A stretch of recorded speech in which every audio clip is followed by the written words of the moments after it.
Hey Ann Arbor, Pete Cunningham and Bob Gross coming at you again to give you a look at what's going on in the world of high school sports. Behind the camera today is a new staff member, Ryan L. I don't know how to pronounce his last name yet, so we're going to go with that.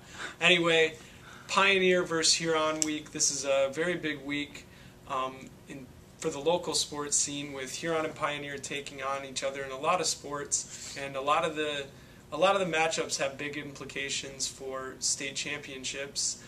None more than Tuesday night when Pioneer and Huron's field hockey teams take on each other in a rematch of the last two state finals. That should be a really good one. 7 p.m. under the lights at Huron High School. If you haven't seen a field hockey match ever, and I know a lot of you haven't, I think Tuesday would be a good one to see, because those are as good as team and programs as there are in the land. So that should be a good one. Yeah, and if the weather outside is frightful on Tuesday night, you can head indoors and watch Huron and Pioneer take each other on in water polo. It's a rematch of the 2008 state championship. You get to see a kid like David Hasgren, an all-state player. He's probably candidate for Player of the Year this year. Huron's currently ranked #1. Pioneer's kind of having a down year, but you know what they say for rivalry games, you got to throw the records out the window.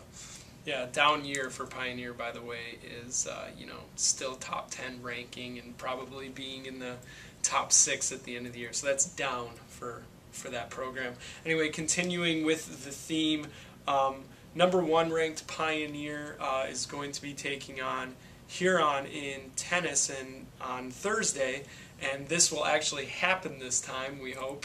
It was rescheduled from last week, and that was kind of the theme for Pioneer tennis last week. They also didn't end up playing Brother Rice like they were supposed to, who is the defending state champs.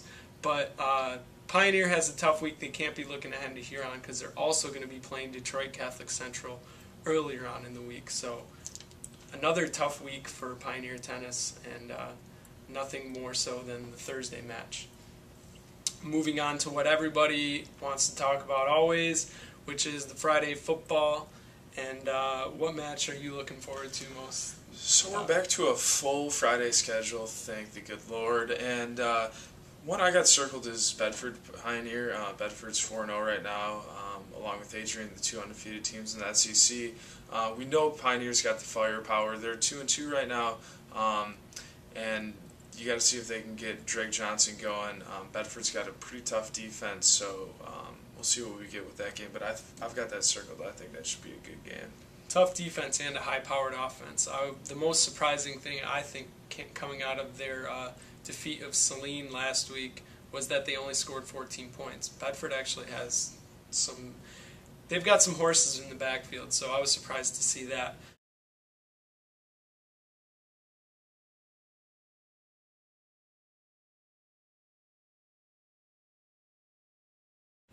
Moving on to another game that I'm looking at is Adrian at Ypsilanti. Ypsilanti has gotten some press because they're playing a lot better this year, and this is one of those games that probably on paper they're not supposed to win. But in order to be a playoff team, it's going to have to win one or two of these games. Saline, Huron, those types of games coming down the stretch if they want to be a playoff team. So that should be a good one, I think. And of course, we'll be at all these games we just mentioned, and many more. So check AnnArbor.com out for full coverage of the week's games.